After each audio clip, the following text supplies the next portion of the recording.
ಮದುವೆಯಾಗಿ ಹೆಣ್ಣಾದ ನನಗೊಂದು ಬದುಕಿಲ್ಲ ಅಂತ ಮಾಡಿಬಿಟ್ಟೆಯಲ್ಲೋ.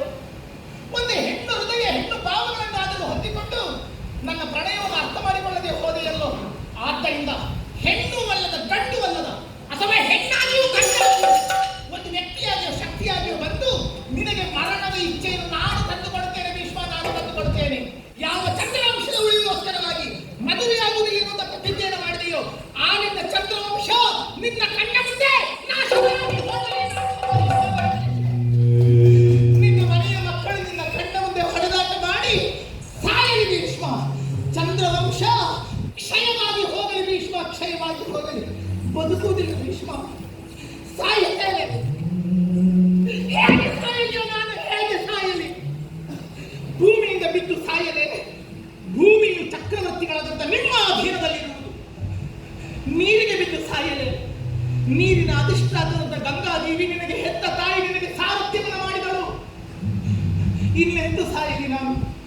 ನನ್ನ ಪ್ರಣಯವನ್ನೇ ಕೊಂದೆ, ಆ ಪ್ರಣಯವೇ ಚಿತೆಯಾಗಿ ಉರಿಯುತ್ತೇನೆ. ಕಾರಣಕ್ಕೋಸ್ಕರವಾಗಿ ಕಟ್ಟಿಗೆಗಳ ರಾಶಿಯನ್ನು ಸಿದ್ಧಪಡಿಸಿದ್ದೇನೆ.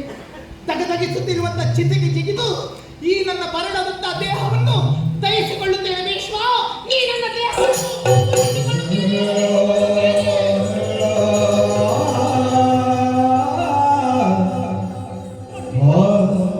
ನೋಡು ಭೀಷ್ಮ, ನೋಡು.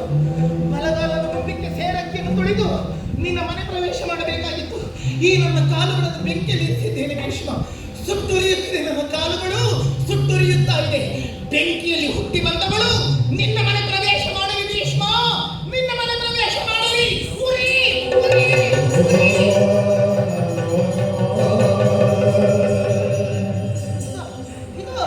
ಮೇಲೇಳುತ್ತಿರುವಂತ ಬೆಂಕಿಯ ಕೆನ್ನಾಲಿಗೆಗಳು ಈ ನನ್ನ ತೊಡೆಯನ್ನು ಸುಟ್ಟಿತು ಭೀಷ್ಮ. ಮಕ್ಕಳನ್ನು ಕುಳ್ಳಿರಿಸಿಕೊಳ್ಳಲಿಲ್ಲ, ಮಕ್ಕಳನ್ನು ಮುಟ್ಟಿಸಲಿಲ್ಲ. ಈ ನನ್ನ ಆಧಾರ ನನ್ನ ತೊಡೆಯು ಉರಿಯಿತು ಉರಿಯಿತು. ನಿನ್ನ ಮನೆಗೆ ಆಧಾರವಾಗಬೇಕಾಗಿರುವಂತ ಗಂಡು ಮಗ ತೊಡೆ ಮುರಿದು ಸಾಯಲಿ ಭೀಷ್ಮ, ತೊಡೆ ಮುರಿದು ಸಾಯಲಿ. ಉರಿ ಭೀಷ್ಮ ಉರಿ.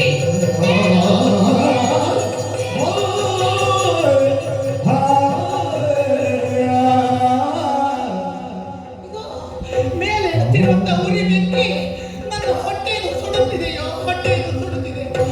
ಮಕ್ಕಳಿಗೆ ನಾನು ಜನ್ಮವನ್ನು ಕೊಡಲಿಲ್ಲ, ನಾನು ತಾಯಿಯಾಗಲಿಲ್ಲ. ಈ ನನ್ನ ಜನ್ಮ ಸುಡುತ್ತಿದೆ ಭೀಷ್ಮ, ಸುಡುತ್ತಿದೆ. ನಿನ್ನ ಮನೆ ಪ್ರವೇಶ ಮಾಡಿದ ಚಂದ್ರವಂಶದ ಸೊಸೆಯರಿಗೆ ಪೂರ್ಣವಾದಂತ ತಾಯ್ತನದ ಸೌಭಾಗ್ಯ ಸಿಗದೆ ಹೋಗಲಿ ಭೀಷ್ಮ, ಸಿಗದೆ ಹೋಗಲಿ, ಸಿಗದೆ ಹೋಗಲಿ. ಉರಿ ಭೀಷ್ಮ ಉರಿ ಉರಿ.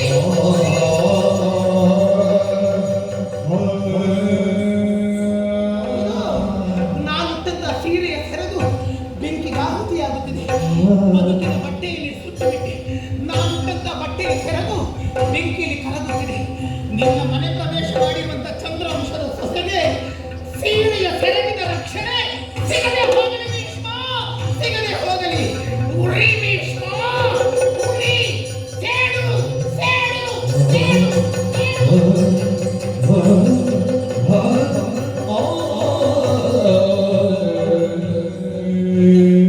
ಈ ನನ್ನ ಯೌವನದ ಧ್ವಜ, ಈ ನನ್ನ ಸ್ತನಗಳು ಬೆಂಕಿಯಲ್ಲಿ ಕರಗುತ್ತಿದೆ. ಮಕ್ಕಳಿಗೆ ಹಾಲು ಉಡಿಸಲಿಲ್ಲವೋ? ಆ ತಾಯಿತನದ ಸೌಭಾಗ್ಯ ನಾನು ಅನುಭವಿಸಲಿಲ್ಲ ಭೀಷ್ಮ. ಉರಿಸಿಬಿಟ್ಟೆ ಉರಿಸಿಬಿಟ್ಟೆ.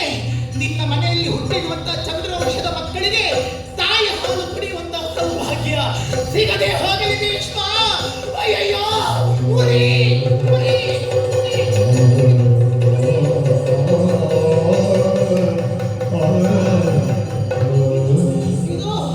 ಈ ನನ್ನ ನೀಳುವಾದಂತ ಕೇಶರಾಶಿ ಬೆಂಕಿಯಲ್ಲಿ ಕರಗುತ್ತಿದೆ, ಕರಗುತ್ತಿದೆ. ಕರಟಿ ಕಮರಿ ಹೋಗುತ್ತಿರುವಂತ ಕೂದಲಿನ ಕಮಟು ವಾಸನೆ, ಕಮಟು ವಾಸನೆ. ಆಕ್ರಾಣಿಸು ಆಕ್ರಾಣಿಸು. ನಿನ್ನ ಮನೆ ಪ್ರವೇಶ ಮಾಡಿರುವಂತ ಚಂದ್ರವಂಶದ ಸೊಸೆಗೆ ಮುಡಿ ಕಟ್ಟುವಂತಹ ವಾದ್ಯ ಸಿಗದೆ ಹೋಗಲಿ ಭೀಷ್ಮ. ಉರಿ ಭೀಷ್ಮ ಉರಿ.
ಕಣ್ಣ ಮುಂಭಾಗದಲ್ಲಿ ಹೆಣ್ಣೊಬ್ಬಳು ಬಾಡಿ ಬದುಕಬೇಕಾದವಳು ಚಿತೆಯನ್ನು ಸಿದ್ಧವಾಗಿಸಿಕೊಂಡು ತನ್ನಲ್ಲದಕ್ಕೆ ಸಮರ್ಪಿಸಿಕೊಂಡು ಭಸ್ಮೀಭೂತಳಾಗಿ ಹೋಗುವುದನ್ನು ಯಾವ ಸಂಭಾವಿತನೂ ಸಹಿಸುವುದಕ್ಕೆ ನಮಗೂ ನೋವಾಗ್ತದೆ ಅಂತಾರೆ.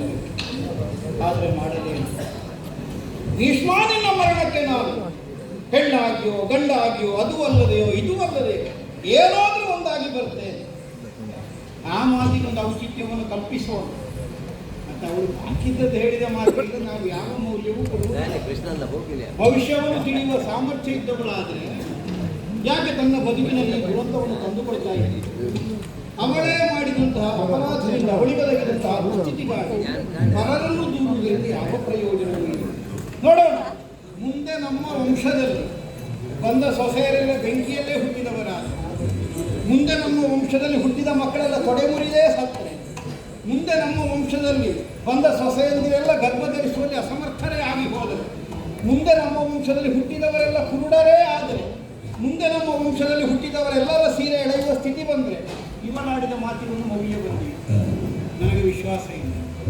ಲೋಕದಲ್ಲಿ ಋಷಿ ಮಹರ್ಷಿಗಳಾದರೂ ಮಾನಿಸಬಹುದಾಗಿದ್ದ ಒಂದು ಪವಿತ್ರವಾದ ಚಂದ್ರವಂಶದ ಉತ್ತರಾಧಿಕಾರಿಗಳು ಮುಂದೆ ಸಂಚರಿಸಿ ಬರ್ತಾರೆ ಎಂದಾದರೆ ಧರ್ಮ ಸೂಕ್ಷ್ಮವನ್ನಾದರೂ ಅವನಲ್ಲಿ ಕೇಳಿ ತಿಳಿಯಬೇಕು ಅನ್ನುವಷ್ಟರ ಒಬ್ಬ ಧಾರ್ಮಿಕ ಪ್ರಜ್ಞೆ ಉಳ್ಳವ, ಒಬ್ಬ ಭಗವತ್ ಪ್ರೇರಣೆಯ ಮೂಲಕವಾದ ಬದುಕನ್ನು ಸಾಧಿಸುವ ಈ ಮನತನದಲ್ಲಿ ಹುಟ್ಟಿ ಬರ್ತಾನೆ ಅಂತಾದರೆ ತಮಗೆ ಈಗ ಹೇಳಿದ ಮಾತು ಶಪಥವಾಕ್ಯಗಳು ಕೇವಲ ಅವಳದ್ದಾದಂತಹ ಹಲ್ಗೂಡಿಕೆ ಮಾತ್ರ. ಲೋಕವೇ ಹಾಗೆ ತನಗೊದಗಿದ ನೋವಿಗಾಗಿ ಯಾರನ್ನೂ ಹೊಣೆಗಾರನನ್ನಾಗಿ ಮಾಡಿ ಸಾವನ್ನು ಕಂಡುಕೊಳ್ತಾರೆ. ಆದರೆ ಮೌಲ್ಯ ಕಲ್ಪಿಸಬೇಕಾದ ಒಂದು ಮಾತು ಯಾವುದು?